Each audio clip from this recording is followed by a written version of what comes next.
প্রিয় দাদিমা, আজ থেকে 9 বছর আগে 2016 সালের 3 সেপ্টেম্বর এই দুনিয়ার মায়া ত্যাগ করে চলে গেছেন পরপারে।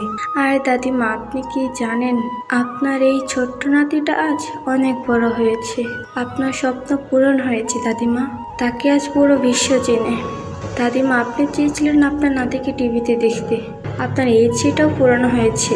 আপনার নাতিকে টিভিতে দেখানো হয়, কিন্তু আফসোস আপনি তার সফলতা দেখে যেতে পারেননি।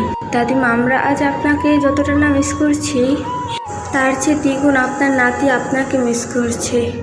সে আজ উপরে উপরে ঠিক দেখালেও আমরা আর্মিরা বুঝতে পারছি আজ তার কতটা কষ্ট হচ্ছে।